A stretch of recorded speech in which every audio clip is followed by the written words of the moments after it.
Hii ni sehemu ya mwisho kabisa ya simulizi yetu inaitwa Meli Iliyopotea. Mtunzi wa meli hii anaitwa Amani Kigoye. Mimi naitwa Felix Mwenda kutoka hapa Simulizi Mixi.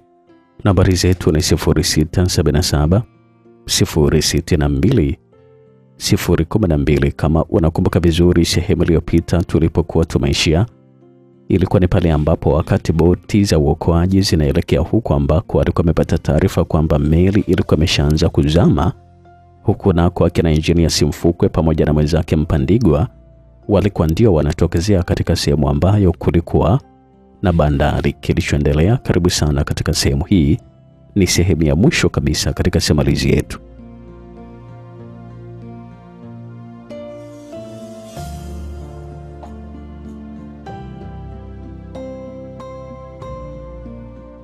Mara baada ya kukumbwa na dhoruba kali, mwisho wa siku mtumbwi wao ulianza kutulia, na kwa mbali waliweza kuona kama kisiwa hivi.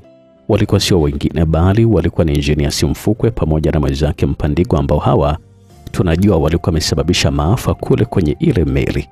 Walikuwa wanatetemeka kweli kweli kwa baridi, na mwili mzima walikuwa wamelowana kutokana na maji sambamba na mawimbi makubwa ambayo haya yalikuwa yanawafunika na kuwatandika kisawasawa.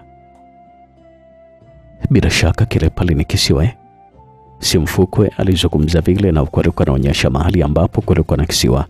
Mpandigwa alitazama na huko alikuwa makini kweli kweli, na mara baada ya muda alifanikiwa kukiona na kugundua kwamba kweli kile kilikuwa na kisiwa. Asante sana Mungu, Mpandigwa alizungumza vile, na huko alikuwa ananyanyua mikono yake hewani. Walianza sasa kupiga makasi kwa kasi kuelekea kwenye hicho kisiwa, na huku alikuwa amechoka kweli kweli kutokana na kasheshe ambayo alikuwa amekumbana nayo baharini mara baada ya kuiacha meli ikiwa inaondoka. Mara baada ya dakika 30 walifanikiwa kufika kwenye kile kisiwa na kuvuta mtumbwi wao nchi kavu, na huku walikuwa wanashusha pumzi kuashiria kwamba walikuwa wamechoka na kuashiria ya kwamba walikuwa wamepata msaada. Kwanza kila mtu alijilaza kwenye mchanga bila kujali kwenye hicho kisiwa kulikuwa na kitu gani. Cha msingi kwao ilikuwa ni kutoka kwenye ile bahari ambayo ilikuwa inaonekana kuwa na hasira na wao. Kwa sasa hapa tutakaa kwa muda gani? Mpandigwa aliuliza vile. Tutakaa mpaka pale ambapo msaada utakapokuja. Nafikiri sasa utakuwa nakumbuka ni kwa nini nilikuwa nachukua ile begi. Mpandigwa alimuuliza vile Engineer Simfukwe. Kwanza Simfukwe hata hakujibu. Zaidi alimgeukia tu na kumtazama, na huko alikuwa anatabasamu, na mwisho wa siku alianza kucheka. Na ndio maana siku zote wanasema kwamba kijiji bila wazee huwa kinakosa kabisa maarifa. Simfukwe alijibu vile tu, na huku alikuwa anakaa kitako. Walitulia mahali hapo na kila mtu alikuwa anawaza jambo lake, kwa sababu mambo kama yalianza kuwa mepesi kwa upande wao. Lakini shida ikawa ni je, watakaa hapo kisiwani kwa muda gani mpaka huo msaada uwakute? Hicho ndicho ambacho kilikuwa kitendawili kwao, na shida haikuwa ni kukaa hapo kisiwani. Shida ilikuwa ni kama wakiendelea kukaa hapo kwa muda mrefu watakuwa wanakula kitu gani, kwa sababu kwenye hilo begi walikuwa wamebeba vyakula vya kopo vichache tu vya kuwasaidia kwa muda mfupi, na kisha watafute ustaarabu mwingine. Unadhani watafanikiwa kutoka kwenye hicho kisiwa? Na kama wakifanikiwa kutoka salama wataweza kurudi tena jijini? Kila mmoja ako na maswali yake kichwani, na wakati huo sasa kuna watu wanawaza itakuwaje sasa kwa wale ambao wamesalia kwenye meli. Je, wataweza kuokoka na kutoka salama, ili hadi tunaona kabisa kwamba dhoruba ilikuwa imeikumba hii meli? Tuendelee kusikiliza tu simulizi yetu hii ya Meli Iliyopotea, na tuko katika episodi ya mwisho kabisa. Ndani ya meli huku nako akina mama, wazee pamoja na watoto walikuwa naingizwa VIP na kukutana na viongozi wakiwa wameamaki kweli kweli, kwa sababu mambo yalikuwa yanaonekana kuendea kombo kila baada ya saa. Naomba mkae kwa utulivu na kila mmoja akiwa anasali kwa Mungu wake kusudi tupate kutoka salama jamani. Kapteni Musa alikuwa anazungumza vile tu, na huku alikuwa anaendelea kutoa maelekezo kwa watu ambao walikuwa wanaingia kwenye hilo eneo. Watu walikuwa wanaendelea tu kuingia na kwenda kukaa chini, na huku walikuwa wenye nyuso ambazo zilikuwa na wasiwasi mkubwa, kwa maana kwamba walikuwa wajui kabisa hatima yao kwa usiku huo itakuwa ni ipi. Msaada uko njiani jamani, unakuja. Kwa hivyo inahitajika utukute tukiwa salama ili kusudi tuokolewe, na hatuwezi kabisa kuwa salama kama tutaonyesha upendo baina yetu sisi wenyewe. Musa alikuwa anaendelea tu kutoa risala kwa watu wote. Nimesema nipisheni, kwa nini mnizuie? Alikuwa anasikika mzee funga alikuwa anagombana na walinzi mlangoni ambao hawa walikuwa wanamzuia kuingia ndani. Sasa tulia mzee, muingie kwa utaratibu na sio kwa fujo kama hivyo. Mlinzi naye alikuwa anamtuliza vile. Kwani lengo lenu si kutaka watu wapone ama? Ndio, hilo ndio lengo letu, lakini mwandani kuna viongozi wakubwa wa nchi. Kwa hivyo je, lazima mkaguliwe wote mnaotaka kuingia huku kwa usalama zaidi? Aya, tukagueni basi haraka kusudi tuingie. Ile anamaliza kuzungumza vile tu meli na yenyewe sasa ikaitika kwa kishindo na kutitia chini ya maji kabisa, na hiyo ikawafanya watu kuanza kupiga kelele za kuogopa. Kilikuwa ni kishindo kikubwa kweli kweli, na kushuka kwake kulikuwa ni kwa nchi kubwa kiasi cha kurusha mpaka maji juu. Ukimya ukatawala, na huku vyuma pamoja na mabati ya meli yalikuwa nasikika yalikuwa nasuguana tunakuka kama kwenda ndani ya maji. Hali ilikuwa nazidi kuwa mbaya kusema kweli, kwa sababu hakuna hata mmoja ambaye alikuwa anatarajia kama atatoka salama kwenye tumbo hilo la bahari. Tukakue basi haraka kusudi tuingie. Mzee funga alikuwa anazungumza kwa sauti ya juu ambayo ilikuwa imejaa uoga. Wanajeshi ambao ndio walikuwa walinzi pale mlangoni walianza kuwakagua na kuwaruhusu kuingia ndani. Unaambiwa hata huyo bwana harusi bwana Bruno naye hakuwa na muda kabisa na mke wake Grace, kwa sababu yeye alikuwa mbele tu akiwa anafuatana na baba yake, hali ya kuwa mke wake alikuwa nyuma kabisa akiwa anahangaika na gauni lake la harusi. Unacheza na kifo wewe. Siku zote kifo hakinaga masuala ya kupendana hata kidogo. Ni wachache tu duniani ambao wako radhi wafe pamoja na wenzi wao, na tukisema tuhesabia basi hawazidi 4. Mara baada ya kumaliza kukaguliwa sasa walikwenda kuchukua nafasi zao, na huko mzee funga alikuwa anaonekana kusalimiana na baadhi ya mawaziri, kwa sababu walikuwa wanamjua vizuri kutokana na uwekezaji wake nchini na utajiri wake ambao alikuwa nao. Hivi jamani, kuna uwezekano wa kutoka hapa tukiwa salama kweli? Mzee funga alikuwa anamuuliza wale waziri wa ujenzi. Boti za uokoaji ziko njiani zinakuja, kwa hivyo tusiwe na wasiwasi kabisa. Wakati wanazungumza vile, mara huko na kuzikaanza kusikika kelele mlangoni, na alikuwa ni Msumari pamoja na mwenzake Bonge wakiwa wanataka kuingia ndani mara baada ya kutoka kwenye chumba chao. Aliyekuwa mtu wa kwanza kabisa kuingia alikuwa ni waziri wa mambo ya nje, na huko alikuwa anawatazama mawaziri wenzake ambao walikuwa na mshanga kwa sababu tangu ameingia kwenye hii meli hakuwa ameonekana kabisa. Amekuja kuonekana mara baada ya tatizo kutokea. Kwa hivyo alikuwa anajiuliza muda wote alikuwa wapi. Wewe kijana, vipi ulijifungia wapi tena? Waziri wa ujenzi aliacha kuzungumza na mzee funga na kwenda kusalimiana na waziri wa mambo ya nje. Kwani kuna kitu gani kimetokea jamani? Hakuna ambaye anajua, imetokea tu kama ajali. Leo tutaweza kupona kweli hapa? Ni kudura zake tu Mwenyezi Mungu ndio zinahitajika. Walikuwa wanaendelea tu kuzungumza, na huku Kapteni Musa alikuwa anaendelea tu kutoa maelekezo, na wakati huu akina Msumali na wao pia walikuwa wanaingia wakiongozana na mganga Mbogambi ambaye huyu alikuwa amebeba kibegi chake cha matunguli. Unatakiwa kufisha hilo begi lako ili wasiweze kujua umebeba kitu gani. Katibu mkuu wa wizara alimnong'oneza vile mganga Mbogambi. Usijali kabisa kuhusu hilo. Hata kama nitavimwaga chini hakuna ambaye atakayeona. Sawa na kuamini mtaalamu. Usijali kabisa kijana wangu. Alizungumza vile mganga Mbogambi, na huku walikuwa nakwenda kukaa. VIP sasa ilianza kuonekana, ilikuwa imejaa na watu sasa walianza kuzuiliwa kutoingia. Na wengine walikuwa wanatokea kwenda kuwekwa kwenye ule ukumbi wa starehe, kwa sababu na wenyewe ulikuwa unaonekana kwamba uko salama. Lakini ni kwenye zile pande za juu ambako walikuwa nakaa waheshimiwa. Huko kati maji na yenyewe yalikuwa yameshaanza kuingia tena kwa kasi, na meli ilikuwa inazidi kwenda chini kwenye kina kirefu cha maji. Wakina Kalomo ndio wakapata nafasi ya kuingia kwenye huo kumbi, lakini bado idadi ilikuwa ni kubwa sana kiasi cha kufanya watu wengine wabaki tu nje wakitafuta sehemu nyingine ya kujishikiza. Iliwabidi sasa wakina Musa waanze kuwavusha na kwenda kuwaweka juu kabisa ya meli pembeni kwa ajili ya kusubiria boti za uokoaji ziweze kufika. Kila mtu alikuwa na matumaini na boti kwamba zinaweza kufika muda sio mrefu, lakini sasa dakika zilikuwa zinazidi kwenda mbele bila kuonekana kwa meli ama boti yoyote ambayo ilikuwa inakuja kuwaokoa. na meli nayo ilikuwa inazidi kwenda chini taratibu. Wale watu walioweza kukutana na Kalomo mwanzo na kueleza kwamba meli ilikuwa na shida, sasa ndio walikuwa wanaanza kukumbuka na kujuta ni kwa nini hawakutaka kumsikiliza, na laiti kama wangefanya hivyo basi haya yote asingeweza kuwakuta. Lakini Waswahili siku zote wanasema kwamba ngee huja mara baada ya kukumbwa na jambo ambalo ulikuwa ukilidharau. Tunaweza kufa kabisa kwa kusubiria msaada usiojulikana unafika saa ngapi. Kalomo alizungumza pale na huku alikuwa anatetemeka mwenyewe. Kwa unataka kufanya kitu gani? Steve aliuliza vile. Kuna mtumbwi wa kujaza kwa upepo. Mimi nimeuona mahali. Umeona wapi? Tulia sasa bwana. Ukitaka kupapara huo mtumbwi wenyewe tutaukosa kwa kugombaniana. Alizungumza vile bwana Kalomo na huku alikuwa anatembea kwa kupepesuka kwenda mahali ambako alikuwa ameuona huo mtumbwi.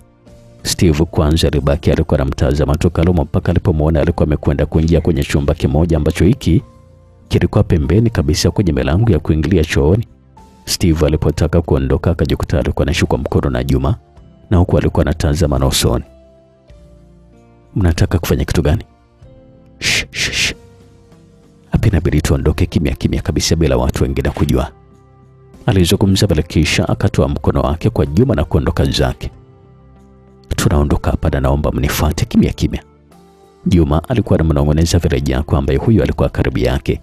Jako na yeye hakufanya ajizi.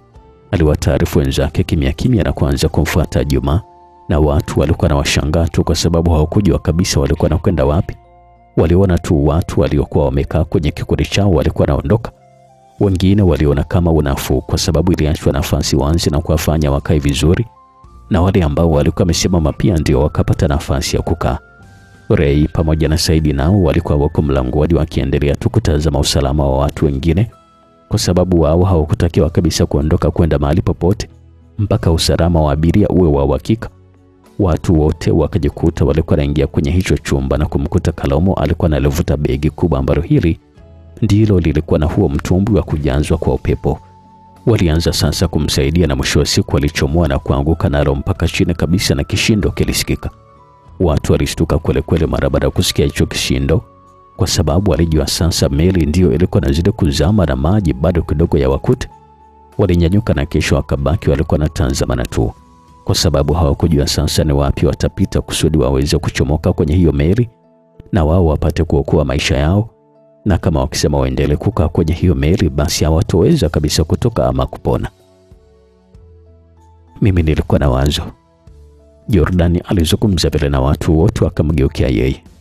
Ukimya ukatawala tu na Jordani alibaki alikuwa anatazama kila kona ya ile meli, na mwisho wa siku akajishika kichwa na kujikuna kidogo, na watu wote walikuwa wanapeleka macho yao kwa kila kitu ambacho alikuwa anafanya muda ule. Inabidi hapa tutoke dirishani, lakini sasa tunatakiwa kushuka chini kwenye daraja la pili maji yalipo. Nini wewe? Steve alikuwa anauliza vile tu kwa mshangao. Hiyo ndio njia pekee ya sisi kutoka salama kabisa hapa na huu mtumbwi. Walitulia na huku alikuwa na tafakari maneno hayo ya Jordani, na kila mtu alikuwa anatamani kujua wanafikaje huko chini, kwa sababu hali ilikuwa inatisha kweli kutokana na maji vile ambavyo yalikuwa na unguruma na kuingia kwa kasi kweli ndani ya meli. Kalomo alikwenda kuchungulia kwenye dirisha na kukutana na hali ya maji mpaka kashtuka, na kilichomshtua sana Kalomo ilikuwa ni kuona maiti nyingi zilikuwa zimetapakaa tu kwenye maji na zilikuwa zinaelea tu juu ya maji. Kwa vipi sasa inawezekana ama? Steve alimuuliza vile Kalomo. Inawezekana tu kama hatutaogopa kifo kwenye maji, na kama tutaogopa kufa kwenye meli. Kalomo alizungumza vile tu, na huku alikuwa na wageukia wenzake waliobaki walikuwa na mshangaa tu kwa sababu hawakuelewa kabisa alichokuwa na maanisha kidogo na kitu gani. Ndio umezungumza kitu gani sasa hapo? Jako aliuliza vile kwa mshangao. Nimezungumza maneno. Alafu jamaa naye anazungua muda mwingine huyu. Jako alizungumza vile tu na huku alikuwa anakwenda kuchungulia nje. Angalia na ufupi wako wa usije ukaenda jumla na maji huko chini. Juma alimtandharisha vile Jako. Tulia wewe, ni waonyesha kazi mimi. Walitulia mara baada ya muda na Jaku akawa ameshajua cha kufanya na kurudi kwa wenzake, na huku alikuwa anamtazama mmoja baada ya mwingine. Nini sasa? Mbona tunatazamana kama mnunuaji aliyepungukiwa na pesa? Kalomo alimuuliza vile Jaku. Sasa hapa natakiwa mnifunge kamba na mnishushe taratibu kwenda chini kabisa, na huko nikienda na hilo begi. Halafu mara baada ya hapo, Steve aliuliza vile kwa makini. Mara baada ya hapo sasa nikifika chini kwa nasema nimeona kuna ngazi bado hazijafunikwa na maji. Hapo ndipo sasa tutafanya kazi ya kujaza mtumbwi. Na vipi sasa kuhusu sisi ambao tutakuwa tumebaki huko juu? Jordan akauliza vile. Nyinyi si ndio mtakuwa mnanifuata kule chini? Kwa njia gani sasa? Mtashuka kawaida tu kwa sababu uelekeo wa maji wanakwenda huko nyuma ya meli. Inawabidi sasa na nyinyi mtokee kwenye ule mlango ambao tuliingilia na mimi mtanikuta pale pale. Ni kwa nini asiende huyu sasa? Juma alizungumza vile na huko alikuwa anamtazama Steve. Nimesema kwamba niende mimi kwa sababu ya uzito. Hapa tuna kamba ya kuweza kubeba uzito wa mtu mwingine zaidi yangu mimi tu ambaye mwili wangu ni mdogo. Labda kama ataenda James. Watu sasa walikuwa kimya tu na huko alikuwa anamtazama Jaku. Basi inabidi tuwashushe wewe pamoja na James kusudi mwe wawili. Maana peke yako maji yake kushinda nguvu mtumbo naweza ukaondoka kabisa. Steve alishangia vile. Hilo nalo nafikiria lina shida. Basi jamani, maneno yasiyo mengi. Kazi yanze mara moja. Kalomo naye alizungumza vile tu na huko alikuwa anakwenda kuchomoa bunda la kamba na kuarusha kina Juma. Walianza kuwafunga James pamoja na Jaku na kisha wakalifunga na ile begi kubwa ambalo ndani kulikuwa na mtumbwi wa kujaza na upepo pamoja na vifaa vyake, yakiwemo makasi yake manene na kuyashusha taratibu kwa kusaidiana. Tuwe makini sana jamani, tusiachie kwa kasi. Steve aliwatahadharisha vile wenzake. Walijitahidi sana kufanya kama ambavyo walikuwa wamepanga, na mwisho wa siku alifanikiwa na Jaku sambamba na wenzake James walishuka chini na begi hilo. Sasa kazi ya kujaza upepo mtumbwi ilianza, na kina Kalomo sasa walikuwa wanatoka kwenye ule mlango kurudi kule ambako walikuwa wamekaa mwanzo. Kwanza walipoanza kuonekana kila mtu akawa na watazama tu na kuwashangaa, na huko vichwani mwao walikuwa wanajiuliza jamaa walikuwa na biashara gani? Mbona walikuwa nafuatana sana muda wote? Na hawa watu wana kazi gani jamani humo? Mbona kila saa wanatembea tu bila sababu za msingi? Jamaa mmoja alisikika alikuwa anamuuliza vile mwenzie. Achana nao bwanao, au umesauri msimu wa mfamaji haishi kutapatapa? Asa mbona sisi hatutapitapi? Kwa sababu hatufi. Jamaa alibaki alikuwa anamtazama tu mwenzake kwa lile jibu ambalo alikuwa amempatia, alafu mwenzake akawa sasa anaonekana hata hajali kabisa kwa jibu ambalo alikuwa amempatia mwenzake. Wakina Kalomo wakapita na mmoja mmoja akajikuta alikuwa anaachana na mwenzie na kwenda njia yake ili kusudi watu wasije wakawashtukia, kwa sababu kama wakijua kwamba wenzao walikuwa wamepata mtumbwi wa kuwatoa hapo, basi ujue kabisa kwamba kuna balaa litawakuta. Kama mambo ya tu watu walikuwa wanagombania mpaka wengine walikuwa wanataka kuuana, vipi kuhusu mtumbwi kama huu? Wewe fala, unakwenda wapi? Alisikika Viki alikuwa anazungumza vile na huko alikuwa anamdaka mkono Steve. Kuna kitu gani kwani? Unaulizwa unajifanya ujui si ndio manake? Hebu acha ujinga Viki bwana, tuko kwenye matatizo hapa na kama ukiendelea na ujinga wako tutakufa wote hapa. Usiniletee ngojera zangu hapa Steve. Au umesahau kama wewe ndiye ambaye umemsaidia Stella kutoroka? Nakumbuka ndio ni mimi, lakini kwa sasa hivi ni vitu vilivyopita. Hebu niache bwana. Alikuwa anazungumza vile Steve na huko alikuwa anajitoa mkono wake kwenye kiganja cha Viki. Stella yuko wapi sasa? Sijui. Na kama unataka kujiokoa kutoka hapa nifuate, lakini kama unataka kuendelea kumtafuta Stella, endelea kumtafuta Stella kusudi ufe na yeye kwenye hii meli. Alizungumza vile Steve na huko alikuwa anaondoka zake. Viki alitazama kila kona na kisha akajishika kwenye jeraha lake kichwani, na aliona kulikuwa na damu ambayo ilikuwa imeshaanza kuganda, na haraka alianza kumfuata Steve kule ambako alikuwa anaelekea mlangoni. Kalomo alitoka mlangoni, lakini alipotazama maji kwa jinsi yalivyokuwa yanakwenda kasi, akajikuta alikuwa anawapisha kina Juma wapite watangulia wao. Vipi, naogopa? Juma alimuuliza vile bwana Kalomo, na huko alikuwa anaingia kwenye maji kwa kushuka ngazi ambazo zilikuwa zimeanza kufunikwa na maji. Hapana, twende basi, Jordani alimweleza vile Kalomo, na huku alikuwa amesimama nyuma yake. Twende wapi sasa? Kwani tulikuwa tumepanga kwenda wapi? Jamani, twendeni basi, mnataka mpaka watu watushtukie hapa ama? Steve alizungumza vile, na huku alikuwa anawashungulia mbele. Hebu nipisheni mimi nipite hapa. Steve alizungumza vile, na huku alikuwa anataka kwenda mbele, lakini alishikwa mkono na Vicky. Mnakwenda wapi sasa? Baharini. Mna hamu na kifo, si ndio? Waliobaki kwenye meli ndio wenye hamu na kifo na sio sisi. Wakati Steve anaendelea tu kubishana na Vicky, huko mbele Jordani akamshika mkono Kalomo na kuingia naye kwenye maji, lakini Kalomo alikuwa anatetemeka kweli kweli. Ukichanganya na zile pombe ambazo alikuwa nazo, basi ndio ilikuwa ni hatari tupu. Nimesema kwamba siwezi kukuruhusu kuondoka hapa bila Stella. Steve alimtazama Vicky vile ambavyo alikuwa anazungumza, na kisha alimkamata bega na kumsukumia kwenye maji, na kisha naye alifuata jamaa yake kwa kuanza kupiga mbizi kumfuata Vicky, ambaye huyo alikuwa anatapatapa tu kwenye maji kwa sababu alikuwa hajui kuogelea. Wakati Steve anaingia kwenye maji, huku nyuma nako watu walikuwa nakuja kuwatazama ili kusudi kuona walikuwa na biashara gani, lakini wakajikuta wote walikuwa wamechelewa kwa sababu walikuwa wameshaingia kwenye maji na kusogelea ule mtumbwi na kujaza kwa sababu wote walikuwa wameshaingia kwenye maji na kusogelea ule mtumbwi ya kujazwa kwa upepo ambao walikuwa naongozwa na kina Jako. Washenzi kabisa, wakumbe walikuwa na mtumbwi bwana. Ndio maana walikuwa wanajikusanya kama nyanya za mafungu. Walibaki walikuwa wanajisemea tu, huku wenzao walikuwa nazidi kuchomoka kwenye ile meli. Mtumbwi wao ulianza safari ya kutoka kwenye meli, na kwa kuwa maji yalikuwa yameshajaa chini, basi kwao ilikuwa ni rahisi sana kutoka, na huku alikuwa anajitahidi kutoka. Lakini wakati huo Steve alikuwa bado yuko kwenye maji akiwa anahangaika na Vicky, ambaye huyu alikuwa na haha tu muda wote kuokoa nafsi yake kwa sababu maji yalikuwa yanamzidi uwezo. Waliusogelea mtumbwi mpaka walipokuwa akina Steve na kuanza kuwasaidia kuingia ndani ya mtumbwi, na walifanikiwa mpaka ndani ya mtumbwi, na huku Vicky alikuwa ameyatoa macho, utasema alikuwa anataka kukata roho. Mshenzi kabisa wewe. Vicky alianza kurupuka vile, na huku alikuwa anataka kumvamia Steve, lakini walimuwahi na kisha kumtuliza. Alafu nyinyi madogo, si ndio mlioniumiza nyinyi? Vicky aliwageukia vile akina Juma ambao walikuwa wamemzuia. Mbona kadada kabishi sana kama uhalo? Kalomo aliuliza vile swali, na huku alikuwa anamtazama Vicky. Hivyo nasemaje wewe mlevi? Wewe ndio mlevi humu. Wengine wote sisi wazima, ndio maana tumetulia. Kalomo alijibu vile, na huku alikuwa anabeua na kukaa vizuri, na huku akina Steve alikuwa anaanza kukata makasia kwenda usawa mbele ya meli.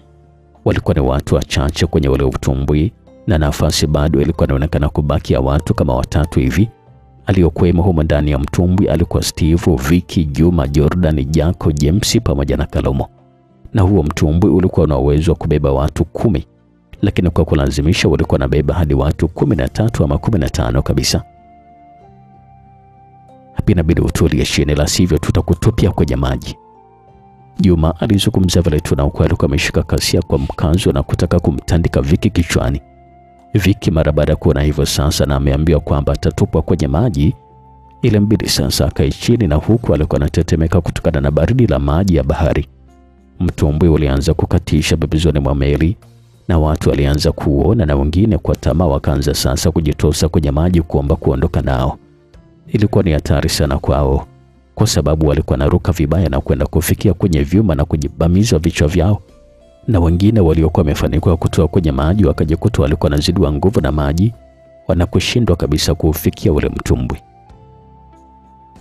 Wale nao jamani, wametoa wapi ule mtumbwi sasa? Alisikika nahodha alikuwa anauliza vile, na huko alikuwa anawatazama watu wake na Kalomo vile ambavyo alikuwa anazidi kuondoka kwenye ile eneo. Nimekumbuka kitu hapa. Nahodha msaidizi alizungumza vile, na huko alikuwa na hamaki. Kitu gani hicho? Kuna sehemu kuna mitumbwi ya upepo imehifadhiwa. Safi, sasa fanya utaratibu basi patikane na viongozi waweze kuondolewa katika eneo hili. Sawa mkuu. Jamaa aliitikia vile tu, na huko alikuwa anaondoka zake kushuka chini ambako ndiko kwenye hilo eneo ambalo lilikuwa na mitumbwi ya upepo. Wakati huko nahodha msaidizi akiwa anakwenda kutafuta hicho chumba chenye mitumbwi ya upepo, Huku nako bidada Esma alikuwa anaonekana kugonga kwa nyundo mlango ambao ulikuwa umefunga kwa nati moja nene. Ndani ya mlango huo kulikuwa kunaonekana mitumbwi mingi ya kujanza kwa upepo sambamba na maboya.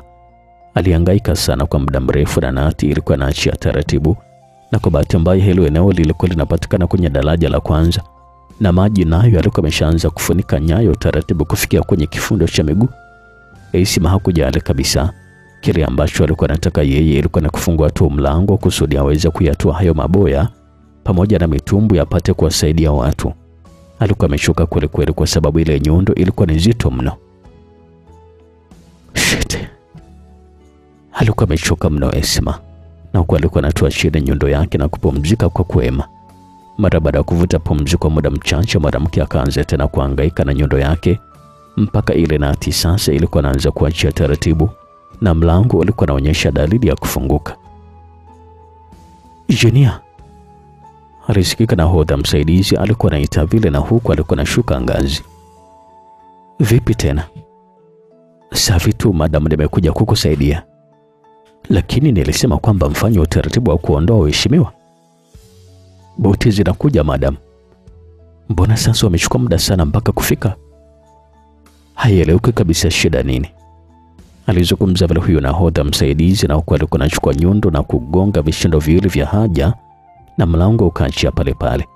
Walionekana baadhi ya watu walikuwa wanapita, na huku walikuwa nakimbia kwenda juu kuokoa maisha yao. Esma alishomoa maboya ya idadi yao na kisha kuwarushia kusudi wavae. Tunafanyaje sasa hapa? Nahodha alimuuliza vile Esma. Waheshimiwa ndio wanatakiwa kupatiwa, lakini shida ni kupanda nayo mpaka kule VIP. Usijali kabisa, njia zote mimi nazijua. Alizungumza vile, na huko alikuwa anachomoa mabegi ya mitumbwi na kuyatupia chini. Nahodha msaidizi akawa sasa na kusanya na navaa vile ambavyo alikuwa anaweza kuyabeba, na kisha mengine alikuwa anayaburuza na kuondoka nayo. Na huko jamaa yake Esma alikuwa anafuata, na yeye alikuwa amebeba ya kutosha, na wakati huo walikuwa ameacha mlango wazi tu kwa yote ambaye atakayepita hapo basi atajisaidia mwenyewe kwa kuchukua mitumbo mingine na kuondoka. Tuende huko sasa. Esma alitoa maelekezo na kumtaka yule nahodha amfuate. Esma alikwenda mpaka kwenye mlango mmoja na kisha kufungua kwa kadi maalumu, na mlango ulifunguka, na kisha akamtaka jamaa aingie ndani. Jamaa alipoingia ndani akatulia tu na maboya humo, na kisha Esma aliyaweka kwake. Jamaa alipoingia akatulia tu na maboya humo ndani, na kisha Esma aliyaweka ya kwake na kumtaka jamaa atulie akimsubiria. Usiguse kitu chochote kile mpaka mimi nitakaporudi hapa. Sawa madam, alijibu vile, na huku Esma alikuwa anaondoka zake.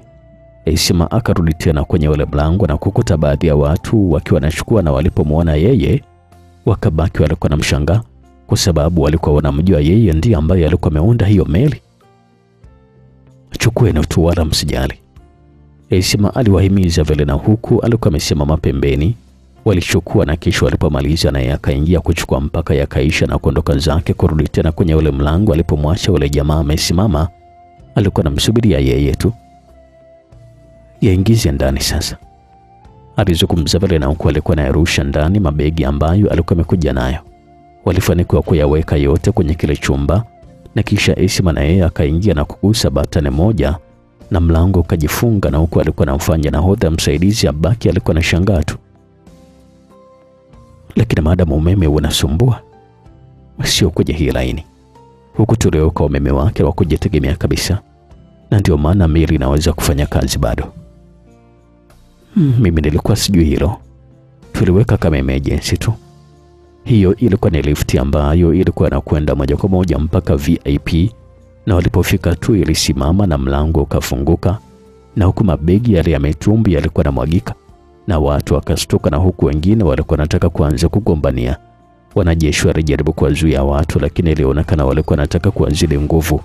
Haraka Kapteni Musa alikamata silaha yake na kupiga risasi mbili hewani na kwenda kuvunja vioo ambavyo vilikuwa kwenye dari, na mlio mkali ukasikika pale pale.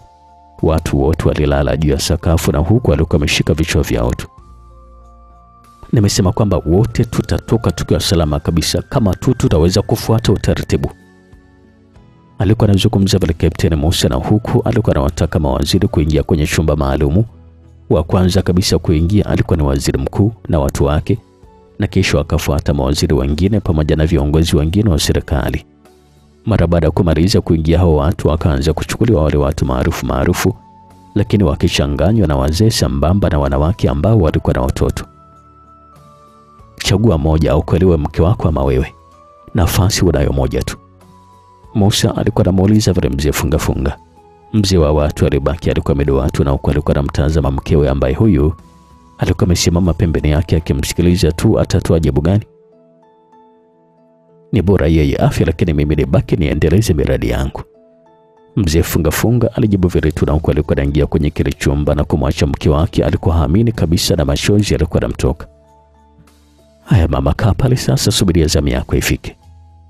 Ibra alizungumza vile na huko alikuwa anamsogeza pembeni mke wa mzee funga ambaye muda wote alikuwa analia tu akimtazama mumewe ambavyo alikuwa anavaa boya na kwenda kuungana na viongozi wa serikali. Mama, upaswi kulia. Bruno alikuwa anamtuliza vile mama yake. Ni kweli kabisa babako ndio akunifanyia hivi mimi? Ndio kashafanya sasa mama. Mimi siamini kabisa kusema ukweli. Unatakiwa kuamini sasa hivi mama. Ni yule mlevi yuko wapi? Feti aliuliza pale na huko alikuwa anaingia VIP. Sidhani kama atakuwa hapa. Musa alijibu vile tu na huku alikuwa anawakusanya wanawake waliokuwa na watoto pamoja na wazee. Wa kwanza kusogea alikuwa ni Stella na mtoto wake ambaye alikuwa amelala. Bahati nzuri yeye alikuwa ameshavaa boya. Akaingia moja kwa moja kwenye kile chumba. Na ulikuwa ukiingia kwenye hicho chumba unapita moja kwa moja mpaka kwenye ngazi ambayo ilikuwa inashukia baharini, na huko unakutana na mtumbo uliojazwa na upepo tayari, na wanajeshi wawili walikuwa tayari kwa ajili ya kuendesha. Stella alishuka ngazi kwa uangalifu mkubwa na kisha akaingia kwenye mtumbo ambao ulikuwa umejazwa kwa upepo na kisha kuanza kuondoka, na mbele ilionekana mitumbo miwili mingine ya viongozi walikuwa wametulia tu na hakuna hata mmoja ambaye alikuwa anajifanya kujigamba na zile kauli zao za unanijua mimi nani? Unachezea kifo wewe. Kila mtu alifiata mkia wake, na hata kusema kutaja cheo chake alikuwa anashindwa kabisa kwa sababu mambo yalikuwa yamefika shingoni. Huku jijini sasa taarifa waliipata vizuri kabisa. Bandari kuu ya nchi kwenye jiji ambalo ndiko meli hii ya MV Esma 22 ilikuwa imetoka na ndipo ilikuwa imeanzia safari. Watu walikuwa roho juu kweli wakijiuliza ni kitu gani ambacho kilikuta hiyo meli mpaka ikumbwe na hiyo hali, na wakati ndio kwanza ilikuwa ni mara yake ya kwanza kabisa kuingia baharini. Wengi walikuwa najua ni laana tu, labda kwa kutengeneza kitu kikubwa chenye uwezo wa kuchukua watu wengi. Wengine walikwenda mbali zaidi kwa kusema kwamba serikali imeamua tu kuwatoa wananchi sadaka kwa sababu kipindi cha uchaguzi ndio kilikuwa kinakaribia. Basi ilikuwa kila mtu alikuwa anazungumza jambo lake tu, na wakati huo ulikuwa na usiku wa saa 6 na meli hata kisiwa cha Amani ilikuwa bado haijafika, na unaambiwa ilikuwa katikati ya kisiwa cha Sadi pamoja na kisiwa cha Amani. Na kilichokuwa kinawashangaza wengi na kwamba hilo eneo sio korofi kabisa na haijawahi kabisa kutokea meli kazama hapo. Na kama nakumbuka vizuri, awali manahodha walisema kwamba hiyo ndio lami ya baharini, na mara nyingi huwa anakimbiza sana meli katika eneo hilo kufidia katika maeneo mengine. Rais haraka aliagiza vyombo vya uokoaji viingie baharini kwa ajili ya kwenda kuokoa watu, na kilichokuwa kinamchanganya zaidi ni kwamba meli ilikuwa ina idadi kubwa kweli ya watu. Boti nyingi ziliondoka na chopa za polisi sambamba na za kijeshi zilisambaa angani. Hiyo yote ilikuwa ni kwa sababu tu wafike na kuwasaidia watu wengi kwa uwezo wao. Boti nyingine zilitoka pale kisiwani Sadi kwa ajili ya kwenda kuongeza idadi ya vyombo ili mradi tu apate kuwaokoa watu wengi ambao watawakuta huko. Wananchi wote walikuwa wameshtushwa sana na hiyo taarifa ya ajali ambayo ilikuwa imetolewa na baadhi ya vyombo vya habari, na hata meli yenyewe ilikuwa haionekani kabisa kwenye rada za bandari na rada za jeshi pia. Hicho ndio kitu ambacho kilikuwa kinawachanganya sana wengi. Walikuwa wanajiuliza kwamba ni kwa nini meli ipotee kwenye rada na wakati tangu inaondoka bandarini hapo jijini ilikuwa inaonekana vizuri, na hata ilipoondoka kisiwani Sadi pia ilikuwa inaonekana vizuri. Ni kwa nini sasa hivi ionekana imepotea katikati ya safari? Ndipo sasa rais alipotoa amri ya kwamba jeshi liingilie kati kwa ajili ya kwenda kuitafuta hiyo meli mpaka ipatikane, huku wakiwa wamepokea taarifa kutoka kwenye meli ya kwamba inazama, huko nako ikiwa haionekani, Basi ndio habari zikawa zinakanganya mpaka watu walikuwa naumia vichwa kabisa. Na kitu kingine ambacho serikali ikaamua kufanya maamuzi ya haraka kuitafuta hiyo meli ilikuwa ni kwa sababu baadhi ya viongozi wakubwa wa serikali walikuwa ndani ya hiyo meli. Kama kilio ama janga, basi lilikuwa ni janga la taifa nzima, kwa sababu kuna watu wengine walikuwa wana ndugu zao ndani ya hiyo meli. Kwanza ni nani ambaye aliweza hata kupata usingizi mara baada ya kusikia hiyo meli imepotea kwenye mazingira ya kutatanisha? Na wakati ndugu zao walikuwa ndani ya meli, watu wengi walianza kukusanyika usiku kwa usiku kwenye bandari, na huko polisi na jeshi la wananchi lilikuwa linaendelea tu kuhangaika kufanya utaratibu wa kuipata hiyo meli ambayo ilikuwa imebeba abiria zaidi ya 2,000. Vyombo vya uokozi viliingia baharini, na huku vilikuwa na matumaini ya kwenda kuipata hiyo meli na kuokoa watu wote waliokuwa ndani yake, bila kujua kwamba kuna wengine walikuwa wameshaanza kufa mapema tu. Je, ni kitu gani kitatokea? Wataweza kuipata hiyo meli na kuiokoa, ama kuiwahi hiyo meli kabla haijazama yote na kuokoa watu waliosalia kwenye hiyo meli? Mimi na wewe bado hatuelewi. Tuendelee tu kusikiliza simulizi yetu ya meli iliyopotea, ikiwa ni episodi ya mwisho kabisa. Wakati huko jijini tunaona askari na waokoaji wanaingia baharini kuitafuta meli hii MV Esima 22. Huku na kwa kina Sali walikuwa nazidi kuingia baharini tu, na walianza kusogelea eneo ambalo lilikuwa linasadikiwa kwamba meli ndio ipo ilipokuwa imepata shida, na ndio taarifa ilipotolewa kwamba meli hiyo ilikuwa maeneo hayo. Lakini kila ambapo walikuwa nasogea walikuwa waoni dalili yoyote ya kuwepo kwa meli, wala kuonyesha tu kwamba kuna meli pale ilipata tatizo labda pengine muda mfupi uliopita.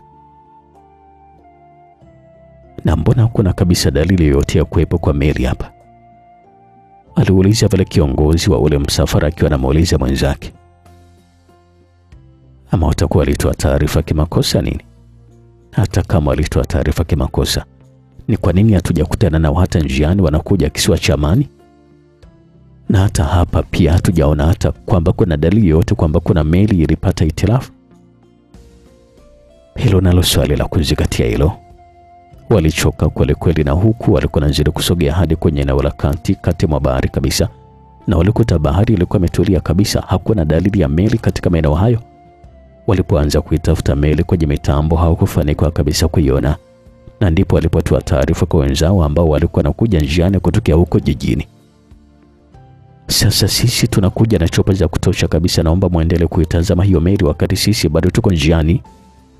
Ilisikika sauti ya mkuu wa kikosi cha uokoaji akiwa anazungumza kwenye radio call. Sawa mkuu.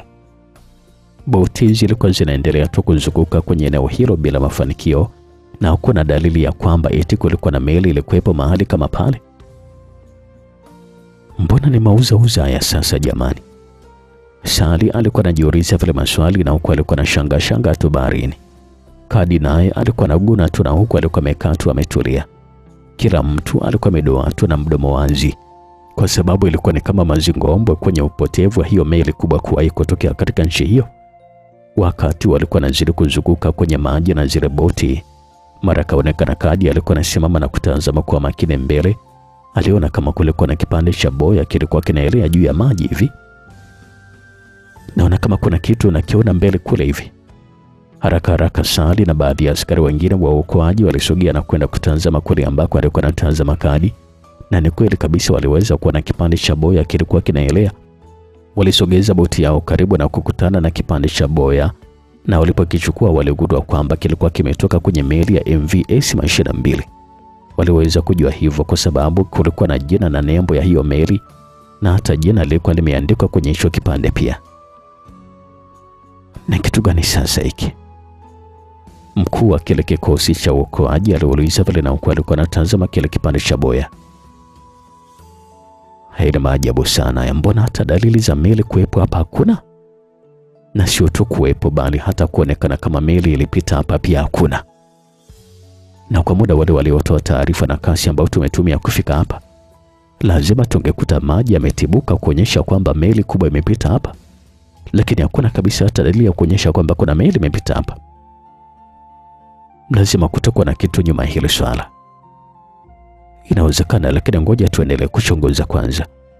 Walikuwa nazidi kushauriana vile tu, na huku walikuwa naendelea kuzunguka na boti zao. Walianza sasa kuona mambo ya ajabu mara baada kuna baadhi ya maiti zilikuwa zinaelea kwenye maji, lakini meli haikuweza kabisa kuonekana mpaka muda huo. Ilibidi sasa boti zote zijikusanye eneo ambalo lilikuwa na maiti nyingi na kuanza kuziweka ndani ya boti, na huku walikuwa wanatoa taarifa kwa wenzao ambao hawa walikuwa nakuja njiani. Kilikuwa na kitu cha kushangaza sana kusema ukweli.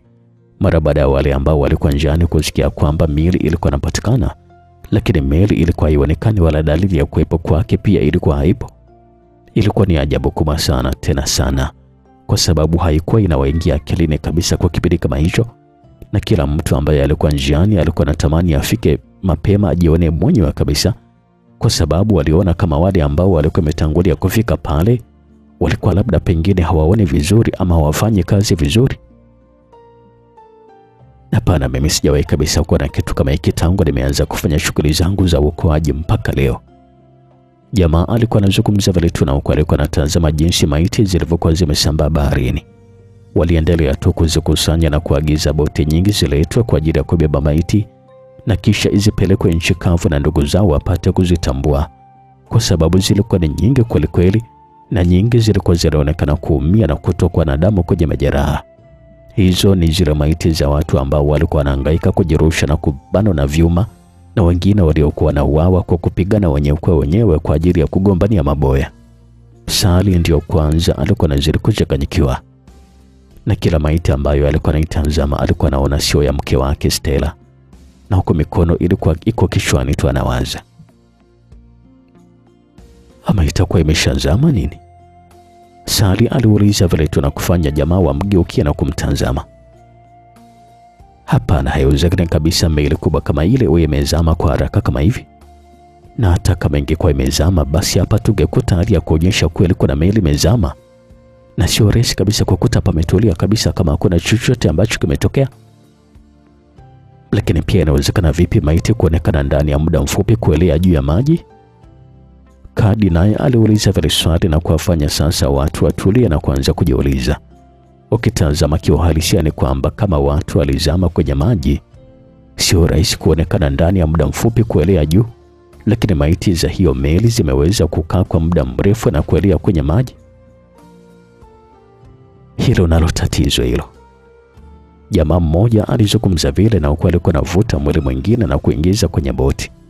Hayo ndio mambo ambayo yalikuwa yanaonekana kwenye bahari, kwa sababu mambo yalikuwa ni magumu kweli kweli, na yalikuwa ni magumu kweli.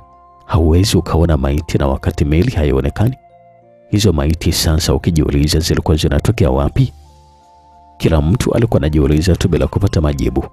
Walikuwa wanazidi kuzikusanya tu maiti na kuzisafirisha kuzipeleka nchi kavu.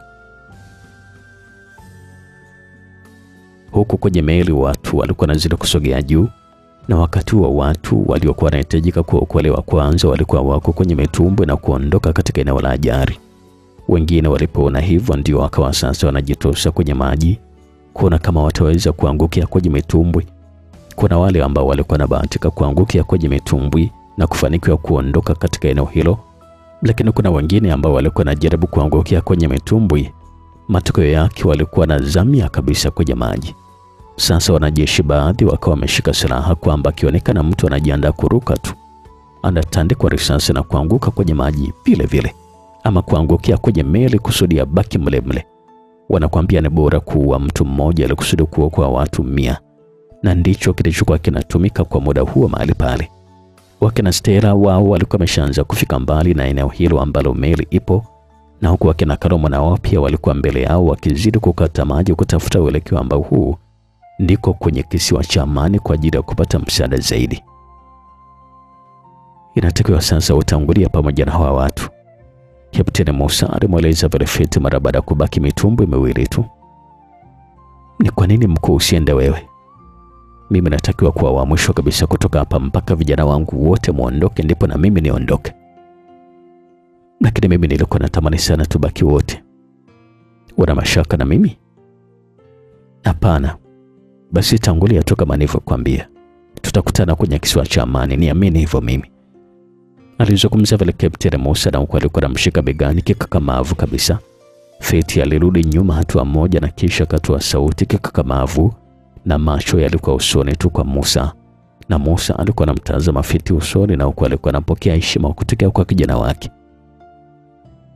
Nenda, alizungumza pale Kapteni Musa, na huku alikuwa anakwenda kuwachukua akina Esma na timu yake iliyobakia kusudi waondoke kwenye hiyo meli. Idadi ya hiyo watu walioondoka kwa mitumbwi ni wachache sana kuliko idadi iliyobakia. Esma alizungumza pale, na huku alikuwa anasimama mbele ya Musa. Kwa hivyo tunafanyaje sasa? Kusema kweli Kapteni, mimi bado nahisi kuchanganyikiwa. Nahitaji kufanya kitu kwa ajili ya hawa watu waliosalia kwenye meli. Kwa vile kuna wazo gani? Kuna vipande vya mbao vingi kwenye hili eneo la VIP. Kwamba Esma aliuliza pale, na huku alikuwa anamtazama Musa. Nilikuwa naomba timu yako kusudi tu vitoe vyote na kuvitandaza nje, alizungumza pale tu Kapteni Musa, na huku alikuwa anachukua nyundo ambayo hii ilikuwa karibu yake, na watu walikuwa na mshangaa tu. Ilibidi sasa timu nzima ya Esma ianze kupambana kutoa mbao zote ambazo zilikuwa zinaonekana mbele ya macho yao. Walitoa milango yote na mbao zote na baadhi ya mabati yaliyoonekana yataweza kuelea juu ya maji, na kisha walitoa nje ya meli kwenye vyumba vya pembeni. Leteni kamba za kutosha, Musa aliagiza vile, na huku Esma alikuwa na mshangaa.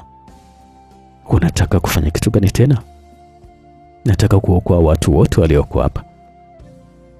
Tulia wale engineer atakavyofanya, alizungumza pale Kapteni Musa, na huku alikuwa anaanza kufunga kamba zile mbao kwenye kila pembe na kuzining'iniza kwenye mabomba, na huku baadhi ya wanajeshi waliosalia na wale mafundi walikuwa wanashikilia hizo kamba. Haraka haraka Musa alikwenda kuwatoa watu ambao walikuwa kwenye meli sehemu ya chini kabisa na kuwataka watoke kuja nje mbele ya meli. Sasa nahitaji watu 6 kwenye kila ubao, Musa alitangaza vile, na huku alikuwa anawatazama watu na kuwapanga kwenye mstari. Watu waliposikia vile sasa wakaanza kukimbia kwenye zile mbao na kukaa juu, na huku mwanajeshi mmoja alikuwa anakaa kwenye mbao na kushuka, na hao watu walikuwa wanashuka kwenye mbao ile, na inapofika baharini ilikuwa inaelea tu, na watu walikuwa wanaelea juu yake. Kidogo sasa ikaanza kuleta matumaini ya kuwaponyesha watu wengi zaidi waliosalia kwenye meli hiyo. Wakati huo meli nayo ilikuwa inazidi kuzama taratibu, na ilikuwa imebaki sehemu ya juu peke yake, na ndiko watu wengi walikokuwa wamekimbilia ili mradi wasiingie kwenye maji.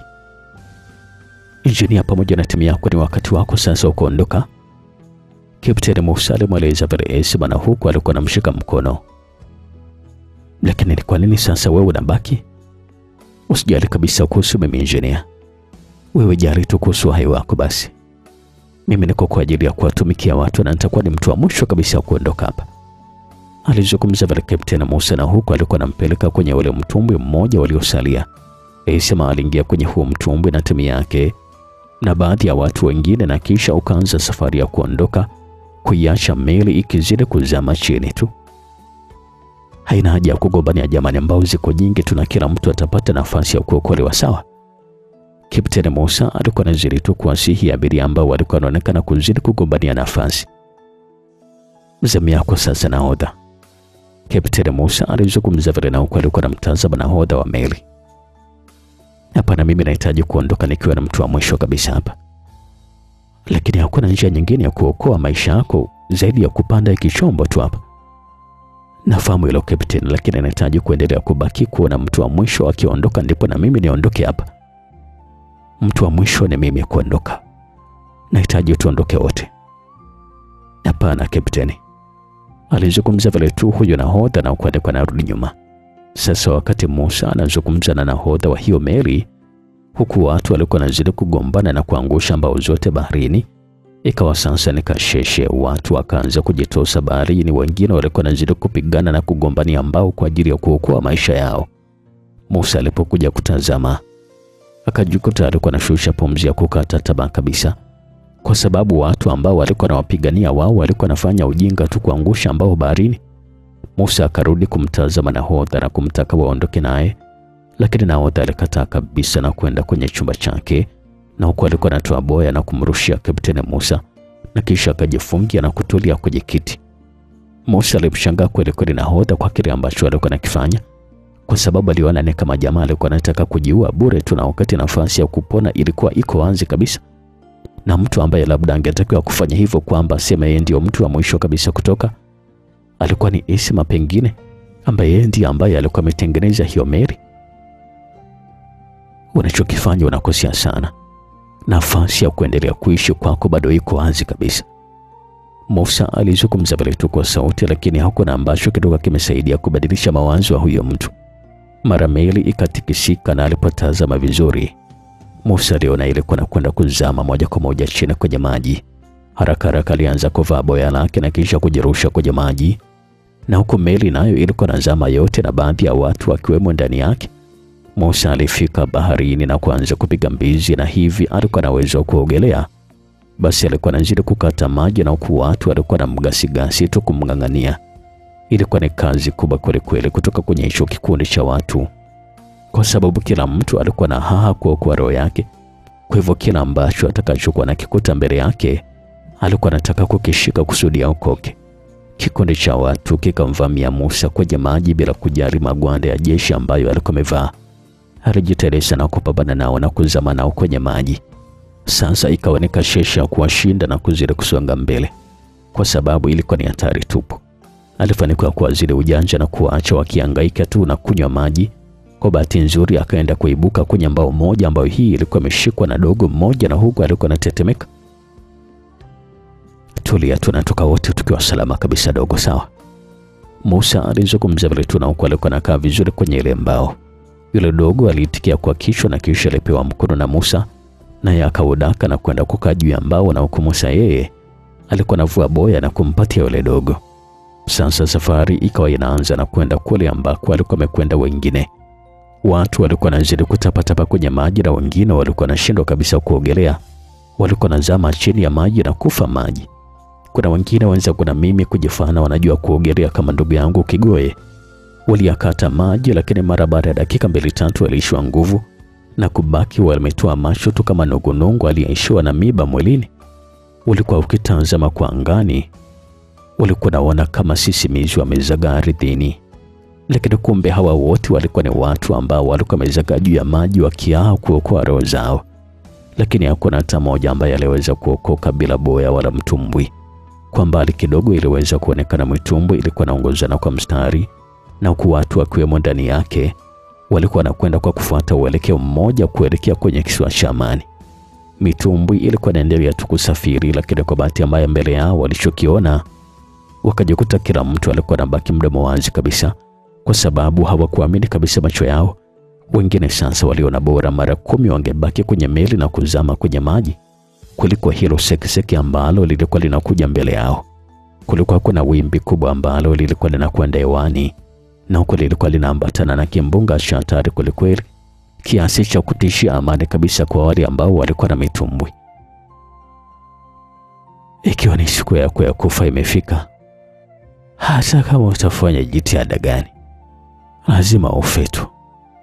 Alisikika Bwana Kalomo alikuwa anazungumza vile, na huko alikuwa anaonekana kabisa alikuwa amekata tamaa. Kila mtu alishiwa nguvu kabisa, kwa sababu hakika tena wa kupona ulikuwa umeshapotea. Kifo kilikuwa kinaonekana usoni kabisa mwa kila mtu ambaye alikuwepo kwenye hiyo bahari. Wakati wanajifikiria kuhusu hicho kimbunga ambacho kilikuwa kinakuja mbele yao, upepo kwanza ulifika na kuanza kuwapuliza na kuwapa tahadhari ya kwamba kinachokuja sio kitu cha kawaida hata kidogo. Kabla hata upepo haujaisha, maji nayo yakaanza kufanya mambo yake, ukaanza kuyumbisha mtumbwi, na mwisho wa siku wimbi zito lilikuwa limefika na dhoruba yake. Hakuna mtumbwi wala mtu ambaye alikuwa anaonekana kubaki juu ya uso wa bahari. Kila mtu alifunikwa, hata wale ambao walikuwa wanajikongoja na ambao pia wote walifunikwa.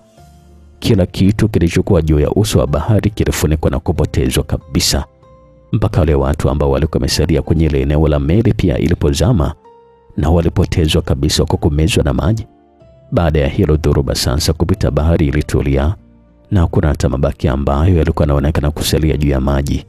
Hakukuwa na mtumbwi, mbao wala kipande cha nguo ama mwili wa mtu uliokuwa unaonekana juu ya maji. Kila kitu kilikuwa kimya tu na kulitulia haswa. Na mara baada ya dakika kama 5 ulianza kusikika mlio wa chopa zilikuwa angani zinasogea katika eneo la tukio, na kwa mbali zilikuwa zinaonekana boti zilikuwa zinakuja kwa kasi katika eneo hilo. Hauwezi kabisa kuamini kama mtu akikwambia dakika 5 zilizopita kulikuwa kuna londo la watu na mitumbwi kwenye hilo eneo. Lakini kwa jinsi dakika hii kulivyokuwa kumetulia, boti za waokoaji zilipofika kwanza walibaki walikuwa na shangaa, kwa sababu kwa mujibu wa taarifa zilivyokuwa zimewafikia kwa njia ya simu ilikuwa inaonyesha kwamba hapo ndipo meli ilipokuwa imezamia. Lakini mbona sasa hawakuona meli wala watu wala masalia ya watu juu ya maji? Kulikuwa kumetulia tuli kabisa, kama vile hakuna chochote ambacho kilikuwa kimetokea. Sasa kikosi cha uokoaji kilianza kuingiwa na mashaka ya kuzani kwamba hali ya hewa labda ilikuwa imesababisha meli kupotea na kutoka kwenye rada. Lakini kila ambapo walikuwa wanatazama hali ya hewa ya bahari, wakajikuta walikuwa wanazidi kuchanganyikiwa zaidi, kwa sababu hali ilikuwa imetulia kabisa. Jamani, kusema kweli nimeishiwa kabisa mawazo katika hii hali. Mkuu wa kikosi cha uokoaji alizungumza vile, na huku alikuwa na shangaa yale mazingira. Na hapo ndipo taarifa ilipotokea. Mwokoaji mwingine alizungumza vile tu, na huku alikuwa anatazama kwa makini. Hebu chukueni kwanza mitambo ya kuchunguza kwenye kina cha maji chini, tujue kama meli imezama ama la. Haraka mitambo ikaanza kusogezwa na baadhi ya wazamiaji, na sasa walivaa vifaa vyao na kuingia ndani ya maji ili kusudi kwenda kuangalia chini ya maji kama kuna meli ilikuwa imezama huko chini ama namna gani. Watu walizama chini kabisa mpaka kwenda kuchukua tope la baharini, lakini hawakukutana kabisa na mwili wala kipande cha meli, na eneo lilikuwa ni hilo hilo ambalo meli ndipo ilikuwa imezamia. Mkuu, kwa chini hakuna kitu kabisa. Mzamiaji mmoja alizungumza vile, na huko alikuwa anavua kifaa chake na kuingia kwenye boti. Meli imepotea kwenye mazingira kutatanisha kabisa hii. Mkuu wao alizungumza vile tu, na huko alikuwa anakaa kwenye kiti, na huko alikuwa amechoka. Wakati watu wanaendelea tu kukagua, huko na kwa boti yake na Sali ilionekana ilikuwa nasogea mahali ambapo wengine waliotoka jijini ndio walikuwepo pia. Tumebahatika kupata kipande cha boya tu hiki hapa. Walikichukua na kisha kukitazama vizuri, na huko alikuwa nakikagua kwa kina, kwa sababu aliona kama maajabu kwamba kipande cha boya kipatikane halafu meli na watu wasionekane. Hii meli itakuwa imepotea tu kutokana na hali ya hewa ya baharini jamani. Kusema kwamba labda pengine imezama, mimi nakataa kabisa. Kwa nini we hivyo? Na hata kama kungekuwa kuna kimbunga madhoruba lazima tungekiona kabla ya masaa 24. Lakini bado haikuwa hivyo kabisa. Labda kama kuna nguvu za giza zinahusika kwenye hili. Mkuu wa kitengo cha uokoaji alizungumza vile, na huko alikuwa anaweka kipande cha boya kwenye boti yake. Kwa hivyo tunafanyaje mkuu? Mitambo ije ili kusudi ichunguze hili eneo lote mpaka tujue chanzo cha meli kupotea ama kuzama ni nini. Sawa mkuu. Kazi ilikuwa juu ya kazi, tuna watu walikuwa wamechafukwa vichwani. Haiwezekani kabisa meli ipotee kiurahisi kama hivyo. Halafu ikizingatia ni kwamba ni meli ambayo ilikuwa imechukua kiasi kikubwa kweli cha pesa kwa ajili ya kutengeneza na kuchukua watu wengi kweli, takriban watu zaidi ya 2,000 wamepotea na hawajulikani kabisa ni wapi walipo. Na kwenye meli yenyewe watu tuliweza kuona wameokolewa kutokea kwenye meli walikuwa wazidi watu 400 tu, na huku watu wote waliobaki kwenye meli walionekana walikuwa wamekufa maji. Na pia hata hao watu 400 waliokuwa wanaonekana kuokolewa walionekana baadaye walikuja kukumbwa na kimbunga kikali ambacho kilimeza kabisa kila kitu. Ni kitu gani ambacho kilijiri, ama ni kitu gani ambacho kilichopo nyuma ya pazia kwenye upotevu wa hii meli? Na je, kuna ukweli kwamba hakuna ambaye alikuwa amepona kwenye hiyo meli? Na ni kwa nini meli haionekani kabisa, na wakati ilizama kwenye eneo ambalo ndipo wanakuja kufanya uchunguzi? Kuna siri nyuma ya huu mchezo na hakuna ambaye anayejua. Labda mwandishi wetu asimalizie mwenyewe ndio atakuwa anajua. Tunazidi kusonga mbele na tunaelekea mwishoni kabisa kuweza kujua ni kwa nini meli ilikuwa imepotea. Ndani ya kisiwa cheusi kilichokuwa kimejaa giza kila kona, walionekana kina Engineer Simfuko walikuwa wanahangaika kutafuta eneo la kujihifadhi kusubiria kama kuna uwezekano kupatikana msaada. Walihangaika kweli, na mwisho wa siku waliweza kwenda kukaa kwenye mpango mmoja, na hata muda haukupita walionekana kupitwa na usingizi mzito. Kilikuwa na kisiwa kikubwa kweli, lakini haikuonyesha kabisa kama kulikuwa na kiumbe ambaye alikuwa anaishi kisiwani hapo, japo kulikuwa kuna baadhi ya msitu na mimea pia. Hawa watu mara baada ya kusombwa na ile wimbi ndipo sasa walipokuja kutapikwa kwenye kisiwa pia. Walikuwa hawajui kabisa waingie wapi wala watoke wapi. Walichokuwa wanakijua wao ilikuwa ni kusubiria tu kuona kama kuna msaada wote utakuja basi waokoke basi. Msitu ulikuwa unatisha kweli kweli, na hata ukimya wake ulikuwa ni mkubwa sana, na huku giza lilikuwa limetawala kwenye kila kona ya kile kisiwa. Wakina Simfukwe hawakujali kabisa. Cha zaidi wao walilala tu wakimwachia Mungu ulinzi wa maisha yao, kwa sababu kuchoka walikuwa wamechoka kweli kweli. Hata kama kingetokea kitu kibaya mbele yao, wasingeweza kabisa kupambana nacho kwa jinsi vile ambavyo walikuwa wamechoka. Ilifika asubuhi nzuri kabisa, na huku kilikuwa kinaonekana kisiwa kilikuwa kimetulia tu, na mimea ilikuwa inazidi kuyumbishwa na upepo huku na huku, na hata miti nayo pia ilikuwa inapulizwa na upepo wa bahari na kufanya sasa iwe inanesa kila upande. Kwa upande wa ufukweni zilianza kuonekana maiti nyingi kweli kweli, zilikuwa zimezagaa kila kona, yaani mwanzo wa ufukwe mpaka mwisho kabisa wa ufukwe. Na zilikuwa sio maiti peke yake, bali mpaka mitumbo ya upepo nayo ilikuwa imechanwa vibaya, na huko vipande vya mbao vilikuwa vimetapaka pia kila kona. Maiti zilikuwa ni nyingi kweli kweli kiasi cha kutishia amani kama mtu akiweza kuziona mahali hapo. Maiti nyingi zilikuwa zimetapaka majeraha tu ya kuchanwa na miba, na matakataka yalikuwa ni mengi kweli kweli yakitanda juu ya maiti hizo. Mawimbi ya maji yalikuwa yanakuja na kuzipiga zile maiti na kuzisogeza nchi kavu zaidi, na nyingine zilikuwa zinavutwa kwenye maji. Bahari ilikuwa imetulia tuli kabisa, na hakukuwa kabisa na dalili yoyote ya kwamba eti kuna meli ama boti ambayo ilikuwa inasogea kwenye hicho kisiwa cheusi. Mara ikaanza kusikika sauti ya mtoto mdogo alikuwa analia, na katikati kabisa ya maiti kulionekana mtoto mdogo ilikuwa ni katikati kabisa ya maiti kulionekana mtoto mdogo alikuwa analia, na huko alikuwa anarusha miguu na mikono hewani. Hakuna ambaye alikuwa anamjibu wala kuamka kwa ajili ya kumbembeleza mtoto huyo, kwa sababu watu wote walikuwa wanaonekana kabisa walikuwa wamekufa. Wakati mtoto huyo alikuwa analia huku ufukweni, huko kwa kina Engineer Simfukwe walionekana walikuwa wanashtushwa na hiyo sauti ya mtoto, na kisha walikurupuka kutoka kwenye usingizi. Mtoto? Wakajikuta wote walikuwa wanajiuliza maswali kwa pamoja. Inamaanisha kwamba huko kisiwani kuna watu ama? Engineer Simfukwe aliuliza vile, na huko alikuwa anasimama. Walisimama wote na kisha kuanza kukimbia kuelekea sehemu ambayo sauti ndipo ilikuwa inatokea. Lakini huko kwenye maiti alionekana msichana mwingine alikuwa anaamka na kumchukua yule mtoto, na alikuwa sio mwingine bali alikuwa ni bidada Stella. Stella pamoja na mtoto wake na kati ya watu waliofanikiwa kupona kwenye kile kimbunga cha baharini, na hata kuamini kabisa kama eti alikuwa amepona na kujikuta yupo kwenye hicho kisiwa. Alikuwa hajui kabisa yuko kwenye kisiwa gani. Cha zaidi alimshukuru tu Mungu kujiona kwamba yuko salama katika eneo hilo. Akaanza sasa kutembea huku alikuwa anatazama zile maiti ambazo zilikuwa zimetapaka ufukweni, na taratibu kichwani mwake alikuwa anaanza kupata picha ya ndoto yake ambayo alikuwa anaiota kila mara usiku. Alikuwa anaogopa kweli kweli kwa jinsi maiti zilivyokuwa zimetapaka kila kona, na huko kisiwa chenyewe kilikuwa kiko kimya kabisa. Hata watu waliokuwa hai hawakuonekana kabisa. Alitembea kutambuka zile maiti zote, lakini akajikuta alikuwa anashikwa mguu, na aliposema tazama chini, alikutana na mkono wa Viki alikuwa amemshika na kumtazama usoni kichovu.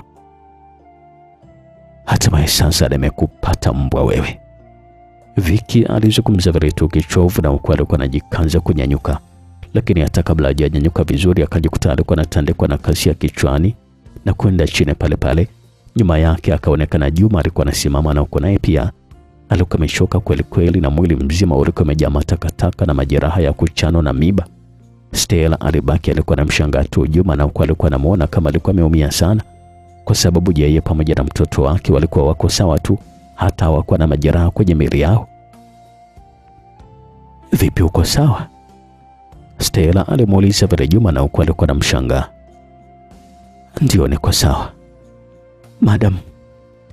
Madam. Ilisikika sauti ya Steve ilikuwa inaita vile, na huko alikuwa ananyanyuka nyuma ya Stella. Waliokuwa wamepona wakaanza kunyanyuka sasa. Alionekana Kalo mwanae alikuwa anaamka pembeni ya Musa na Feti, na huko Esma alikuwa kwenye hali mbaya akiwa anatapika damu tu muda wote, kwa sababu alikuwa ameumia kifuani kwa ndani. Walianza kumfanyia utaratibu wa huduma ya kwanza. Ndipo sasa walipojitokeza kina Engineer Simfukwe wakishangaa mara baada ya kuona maiti zilikuwa zimetapaka kweli kweli kwenye fukwe. Wale washenzi ambao nilikuwa nawaambia wale pale, Kalomo alizungumza vile na huku alikuwa ananyosha kidole chake kwa kina Simfukwe. Kila mtu alianza kuwatazama na tuna kuwashanga ili kwaje wao wakiwa wako salama kabisa bila majeraha katika miili yao. Endelea kumpatia kwanza huduma ya kwanza. Kapteni Musa alizungumza vile tuna huku alikuwa ananyanyuka na kwenda kule ambako alikuwa amesimama akina Engineer Simfukwe. Mambo yalikuwa ni tafrani kweli kweli kwenye hicho kisiwa. Maana maiti nazo zilikuwa ni nyingi kweli kweli kuliko hata watu waliopona. Na watu waliopona walikuwa ni wachache sana. Yani walikuwemo Kalomo, Kapteni Musa, Kapteni Feti, Engineer Esi Mastela pamoja na wanae, Engineer Simfukwe Mpandigwa na waziri mkuu na Bonge Mganga Mbogambi, mke wa funga, lakini mmeo alifariki na familia yake nzima. Msanii Siriva Jako Juma James, lakini Jordani alifariki. Wakati huko wanafanya mahojiano ya kina na kina Simfukwe, huku na kwa kina Juma nao walikuwa nalia tu na ndugu yao ambayo wamempoteza kwenye hiyo ajali. Na hapa ndio walioharibu kwa makusudi kabisa kile chumba kilichokuwa kinaingiza maji kwenye meli. Na ndio waliwafungia wanajeshi ndani yake na wakataka kuniua mimi hapa. Kalomo alikuwa anazungumza vile tu na huku alikuwa anapepesuka nyuma ya Musa. Jamaa kwanza waliwekwa chini ya ulinzi na huku waziri mkuu alikuwa amesimama akiwa anatetemeka. Ilikuwa ni mara baada ya kuona idadi ya watu waliokuwa wamekufa na maiti zao zimetapaka kwenye ile fukwe ya kisiwa cheusi ilikuwa ni kubwa. Alikuwa haamini kabisa kila ambapo alikuwa anaona maiti za viongozi wenzake sambamba na watu maarufu walikuwa na majina makubwa kwenye ile nchi yao. Kila mtu alikuwa haamini kabisa kama alikuwa amepona kwenye hiyo ajali, kwa sababu ilikuwa imechukua uhai wa watu wengi kweli kweli. Walitulia tu na huku alikuwa anaendelea kumhudumia Esi makusudi apate kupona, na huku akina Engineer Simfukwe walikuwa wameshikiliwa na Kapteni Musa ili kusudi wakajibu mashtaka yao huko mahakamani. Walikaa kwenye kile kisiwa mpaka majira ya mchana. Ndipo sasa walipoweza kusikia milio ya ndege angani na kuweza kuona kwa mbali boti zilikuwa zinakuja kwa kasi ufukweni. Hizo ndege angani zilianza kuona maiti ambazo zilikuwa zimetapakaa, na waliweza kuona watu waliokuwa wamepona wakijaribu kuzikusanya sehemu moja maiti nyingine. Msaada umefika sasa. Alisikika Feti alikuwa anazungumza vile na huku alikuwa anasimama kwenda kwenye maji na huku alikuwa anapunga mikono hewani. Ni kweli kabisa boti zilikwenda kusimama ufukweni na huko ndege nazo zilikuwa zinashuka na wanajeshi pia walikuwa wanashuka kwenda kutazama usalama na kutoa huduma ya kwanza kwa watu waliopona. Haraka walikwenda kumchukua Engineer Esi ambaye huyu alikuwa ndio kwenye hali mbaya na huko alikuwa anaendelea kutapika damu. Hatimaye sasa ndoto ya marehemu babangu imetimia, lakini imeweza kuondoka na roho za watu wengi. Sina deni tena hata kama nitakufa. Esima alizungumza bila kwa shida na huku alikuwa anabebwa na kuingizwa kwenye ndege. Hata kabla hajafikishwa kwenye ndege, Esima alikata roho na mkono wake mmoja ulionekana kulegea na kuteremka ukabaki unaning'inia tu, na huku Kapteni Musa alikuwa anatazama na kujua tayari Engineer Esima alikuwa ameshapoteza maisha. Kapteni Musa ilimuuma kweli kweli mpaka akajikuta machozi alikuwa anataka kumtoka, lakini sasa akajikaza tu na kufuta haraka. Ndipo aliposikia sauti ya Simfukwe ilikuwa inazungumza nyuma yake. Hivi nyinyi mnadhani kwamba sisi ndio tuna makosa Mnakwenda kutuachia na maisha yetu yataendelea kama kawaida? Hata kabla Engineer Simfukwe hajamaliza kauli yake akajikuta alikuwa anapokea ngumi nzito iliyompeleka chini, na huko alikuwa anachanika mdomo wake na damu zilikuwa zinamvuja pale pale. Usije kurudia tena kuzungumza ujinga wako mbele yangu mbina wakati umesababisha vifo vya watu wengi bila hatia. Lazima ukauzie jela mbwa wewe. Alizungumza vile Kapteni Feti na huko alikuwa anamnyanyua kwa hasira na kumsukuma mbele ya tembe. Watu walichukuliwa na huko wanajeshi na wao walikuwa wanaendelea tu kukusanya maiti zote na kuzitia kwenye boti zao. Na wakati huu alikuwa anaonekana Sali alikuwa anashuka kwenye boti kwenda kule ambako alikuwa amesimama Stella. Stella aliita vile Sali na huku alikuwa mwenye uso wa majuto kabisa. Jiandae kisaikolojia. Stella alizungumza vile tu na huku alikuwa anaingia kwenye ndege ili kusudi wawahishwe hospitali. Sali alibaki alikuwa analia tu na huku alikuwa anaanza kujuta kwa mambo ambayo alikuwa anamfanyia Stella huko nyuma. Alijua kabisa kwamba sasa kinachokwenda kutokea kwenye maisha yake ilikuwa ni hali mbaya.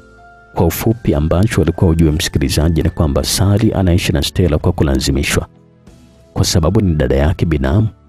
naye alilazimishwa kumwoa dadake binamu kusudi apewe nusu ya mali za wazazi wake Stella kwa ajili ya kuishi na mtoto wao. Lakini sasa Sally akawa anamfanya Stella kama mfungwa na kumtesa. Alikuwa anajua siku zote ataendelea kukaa humo ndani tu, asiende kwao kutoa siri hiyo, na huko nje alikuwa anaendeleza mapenzi na mpenzi wake wa zamani. Sasa Stella alikuwa ameshachukia na alikuwa ameapa kwenda kumsemea kwa wazazi wake, na kama wazazi wake na Stella wakijua hilo swala, basi Sally atapokunywa mali zote na kurudishwa mikononi mwa Stella ili kusudi maisha mengine yaendelee.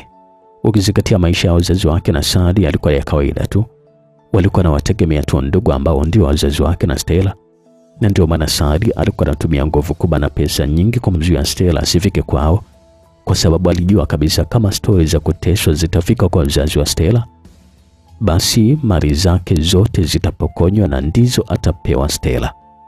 Watu wote waliokuwa hai walichukuliwa na kuondolewa kwenye kile kisiwa, na huku maiti zilikuwa zinaendelea tu kuondolewa taratibu, na utafutaji wa meli ulikuwa unaendelea, japo ilikuwa ni ngumu kweli kuipata.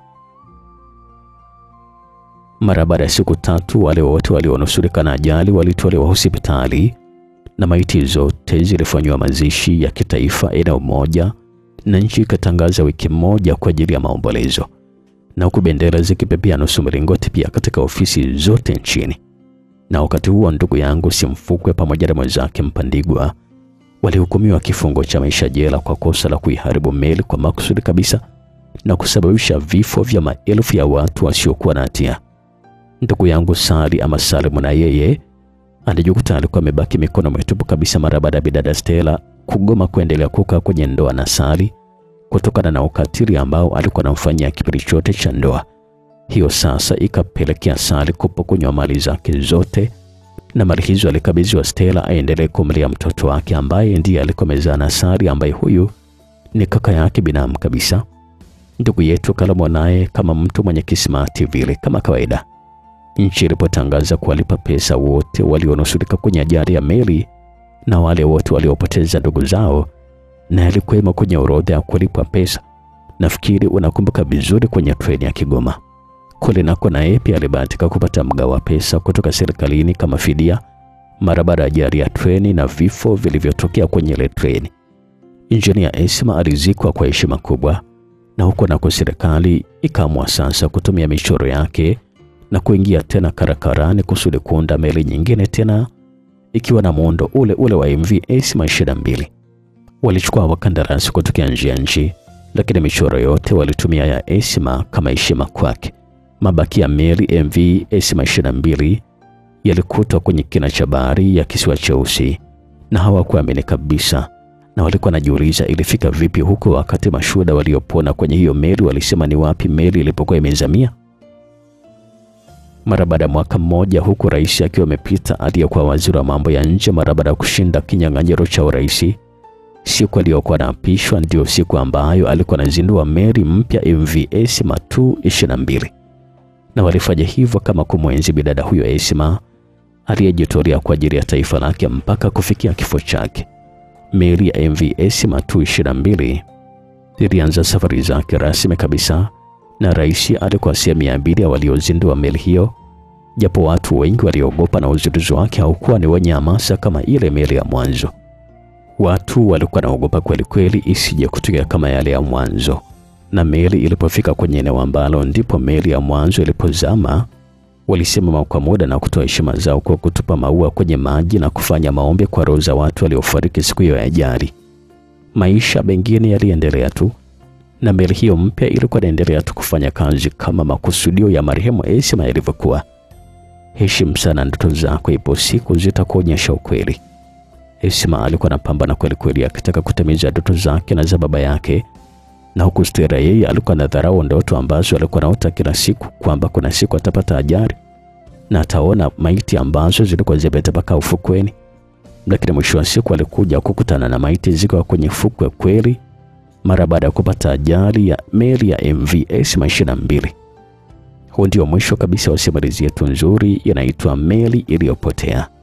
Mimi naitwa Felix Mwenda, utanipata kwa 0766 47 48 57.